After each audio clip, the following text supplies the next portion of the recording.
Good day sa inyong lahat at ito nga po pala uli pagkatapos po natin mapag-utusan at pagkatiwalaan ng Kura Paroko sa amin na pagpagawa ng sakyan, dumiretso naman po kami at tinawag ako ng aking dalawang ate at may bibilin daw lang sones pero hindi na po taglansones, ayun pinya po ang inabot namin. At yun nga po, syempre, dumaan kami dito sa Mepicard, pag-iwas sa traffic sa Melos Baños at papunta po kami ng Kalawan to Nagcarlan to Liliw. Hanggang sa nakarating po kami ng Liliw, syempre, alam nyo na po, may kasamang konting gala na to. Nag-crave ang ate ko sa pagbili ng lansones. Nakakabusit nga po. Hindi ako nakakababa ng sasakyan. Hindi ako makapagturo. Ngangay. At yun nga po, syempre, alam nyo naman po, dito, daan po tayo dyan sa may papunta pong rest area. Tapos kanan po tayo sa may papuntang Picard. At yun nga po, syempre, pagdating po sa Los Baños, gamit po tayo ng Magic at papasok na UP. At yun nga po, dumang kami sa may Erie.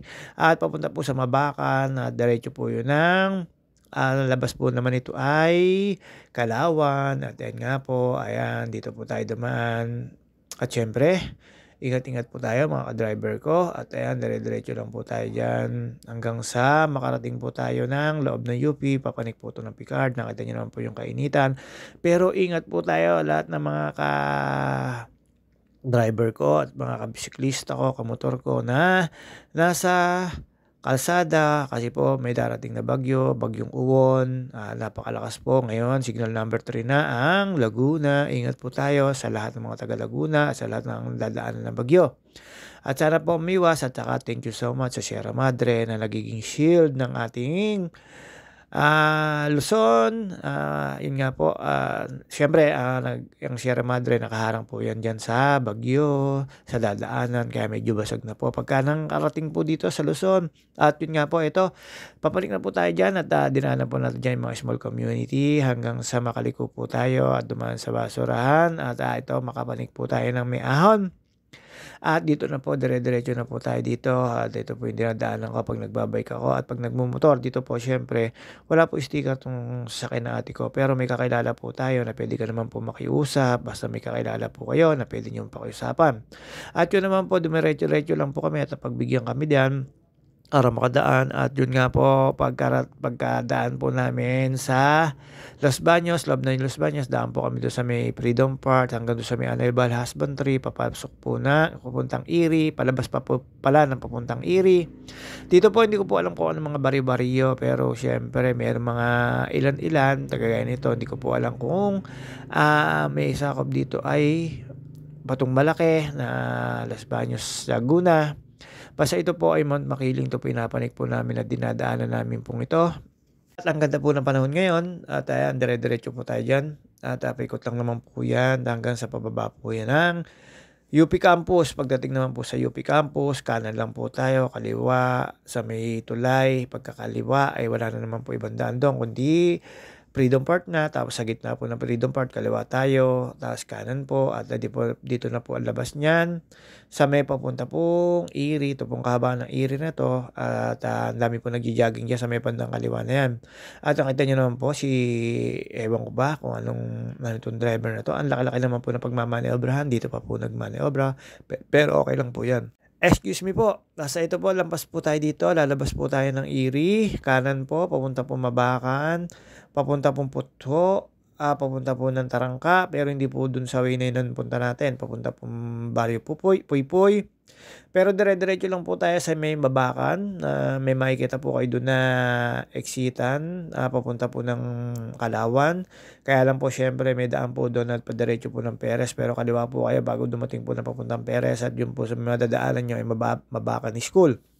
Basta po itong kalsada na to, iwas traffic lang po tayo dito, kaya lang medyo may kahabaan to ng mga ilang kilometro, pero napakasarap naman at medyo masikip po pagdating po dito sa may talipapa ng Tarangka po ata to o Puypuy, Barrio Mainit. Hindi ko po alam kung anong nakakasakop dito, basta dito may dadaanan po tayo dito na Erie, tapos sa pagitan, yung mga pagtatanim po rito, ayan, kanan lang po tayo dito pagdating po doon sa circle ng Erie. Dire-diretso na lang po ito hanggang sa dead end. May makikita po kayo sa kaliwa na Riles, tapos papakaliwa po ay papunta pong Barrio Puypuy, Bay Laguna. Ang kanan naman po papuntang Tarangka, papunta pong Geothermal. Basta dire-diretso lang po ito, may dead end po ito. Tapos sa pagdating po sa dead end, ang National Road po yung makikita nyo, dire-diretso lang po tayo. Hindi pala po dead end, meron din pong diretsuhan na papunta pong Mabacal. Basta may makikita po kayo sa pakaliwa na yon, sa may kaliwa pati ng mga talipapa, dire-diretso lang po yun, papunta po ng Mabaka na yon, tapos papapasok na po yun na papuntang Perez, pero hindi po kayo didiretso na papuntang Perez. Kakaliwa lang po kayo dun sa sinasabi ko sa inyo na school, basta dito madadami po kayong dadaanan na parang eskinita, pero kasya naman po ang sasakyan. Ayan, ito po yung sinasabi ko sa inyo parang dead end. Ayun po yung nasa kaliwa yung tawag dito. Sa kanan pala po, sorry, tao lang po. Sa kanan po pala yung papunta po to. Desto, dire-diretso lang po kayo diyan. Ito po makikita nyo, ayan, pagkakalang ko, Barrio Puypuy o Barrio Mainit po ito. Hindi ko po alam, hindi pa ako sigurado dito. May school pa po dito ng rural. Diyan po sa may pakaliwa po diyan. Ito ay ang kahabaan na yan, may mangga po. Tapos sa kanan po, yung mga ano lang UP, yung mga nag-experiment. Tapos mayroon pong madadaanan dito na small community na pag kumaliwa kayo. Pero syempre, diretso lang po yan. Ingat lang po kayo dyan sa kalsada na yan. Ayan, yung pakanan na yan, mayroon po dyan mga ano ng UP. Yung kaliwa po kanina, ayun po ipapunta dyan sa may kabila, sa may rural. At dito po, diretso lang po tayo dito. Meron po ditong makikita po kayo small community or malaking baryo. Dito po naman ay mag-ingat-ingat kayo dahil mayroon po lubak-lubak dito. Kaya po kung nasa gitna ay masama po yung kalsada na yan. Napaka ano po niyang kalsada na yan, sementado pero may mga may mga parte o area na napakalalim po ng lubak, kaya po medyo napapagina tayo. Pero pag may nakakasalubong po tayo, syempre tsatsagay na po yun at ito po dire-diretso lang po tayo dyan at madadaanan nyo po itong mga to, itong bahayan na to. So sa bahayan na to ay medyo hindi na po small community to, marami na po mga nakatira dito. Ito na po ay parte na po ng pagkalik, kanan nyo ay papunta na pong Tarangka at kaliwa po ay papunta naman pong Puypuy Bae. Pasensya na po, medyo sinisipon po tayo. Ayan po yung sinasabi ko, yung may mga yero-yero na yan. Talipapa po yan, diretso po tayo yan. Ito po, diretso na po ito. Ayan, yung talipapa sinasabi ko po, may release po yan sa likod niyan.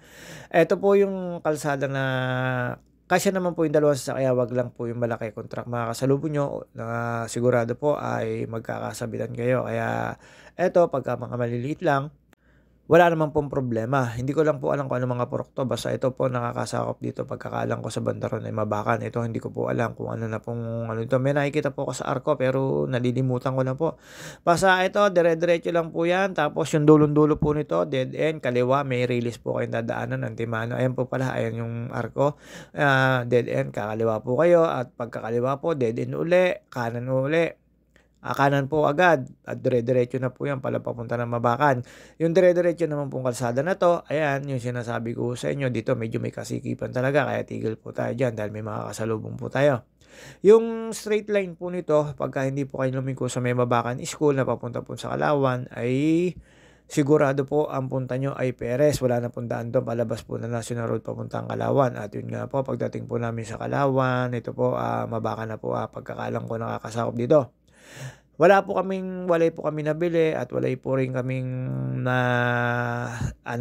lansones at dumiretso na nga po kami. Napadiretso na po kami ng Nagcarlan, Tuliliw para lang maganap po. Ito po yung kalsada rito. Papalabas na po ng Kalawan, Laguna at syempre dire-diretso lang po tayo dito. Ayan, napakalapad na po ng kalsada rito. Kasya na po kahit truck po makasalubong nyo dito, parang National Road po ito na papasok po ng Mabakan. At dito po, marami rin po mga nakatira na dito. Ang limot ko lang po yung pinaka-barrio na to pero pagkakalang ko Mabakan po ito. At ang exit po nito ay dun po sa may mismong Fine Apple na nakalagay sa gitna sa Barangay Kalawan. Ayan, nakita nyo naman po ang daming bahayan sa tabing kalsada. Marami naman pong mapapagtanungan dito kung gusto nyo pong maligaw pag kayo po yung naligaw. Meron pong daan din dito papuntang sa Pablo at hanapin nyo lang po yung pagkalampas ng school, right turn po agad doon po sa may sementeryo sa San Pablo po ang makikita nyo po agad pag exit nyo. Siyempre kami po ay naghahanap lang din po ng pagkain na hinahanap ng ate ko, ang gusto ng ate ko ay lansones na medyo maasim, medyo matamis. Ayun, nakakita naman po kasi hindi po taglansones. At ito po yung sinasabi ko sa inyo na pag-e-exitan niyo. Ayan, ikot lang po tayo, Calamba Town Calamba Town, sorry, tao lang po. Calauan Town. Ayan, dito po malimit po kaming kumain dito ng, ano bang tawag dito, yung pinipiritong sili, dynamite, tsaka po kwek-kwek at kung ano pa. Tapos, pineapple juice na ano, ayan, bili po tayo ng pinya po rito at after po rito wala po kami nabiling lansones at dito pa meron po mga shake na pinya o pineapple juice talaga na nakalagay po sa kanilang parang, lagayan po ng ano, ng mga juice talagang pantinda, nalimutan ko po yung tawag do'n. At siyempre ito diretso po tayo sa may dayap po tayo dumaan, papaling na po tayo dito ng Garland hanggang sa dumiretso po tayo ng papuntang Liliw para lang makahanap po ng gustong kainin ng ate ko. Ayun nga po, ngangay tayo, walang parkingan, 'di po makapagturo, malas-malas po tayo ngayon. Ayan, sa ano lang po tayo, ito sa mga prutas na 'to, siyempre may mga pagkain pa po tayo. Hindi ako bibili ng kapatid kong 'yan. At dun nga po naibili tayo ng pianono ng kapatid ko dun sa may ano, kasi siyempre tuwang-tuwa yung dalawa kong ate, hindi ako makapagturo, walang parkingan, paikot-ikot lang po tayo at ayan, nakipagtawaran at, limutan ko pang kunin yung pinya ko kay ate, bukas na lang po. At siyempre sa lahat po ng mga sumusuporta at nanonood sa'kin, maraming salamat sa inyo at sa mga supporters at sa mga nagpapa-shoutout. Pasensya na po muna, nalimutan ko at yun nga po, eto, nasa Liliw na po kami. Ayan po yung lansones na original na variant dito at yun nga po sinabi sa akin nung magtitinda na yan ay medyo maasim na dahil nasa dulo na yan ng hindi na ano ngayon. At ito po, ayan, naka-parking lang po tayo. Naku, Diyos ko, malas tayo, hindi tayo nakasunod sa mga ate, wala po tayong napabili, pinono lang at ayan, isang A naman diyan. Dito po, pagkatapos po namin dito sa bili ng prutas, dumiretso naman po kami diyaan. Ayan, nakita niyo po mga kapatid ko. Dumiretso po kami dito at siyempre hanggang dito na lang po muna tayo. See you on my next video. Hindi na po tayo magtatagal hanggang sa umabante po ako at hinahanap ko po sila. At yun nga po, may bitbit na ang kapatid ko diyan.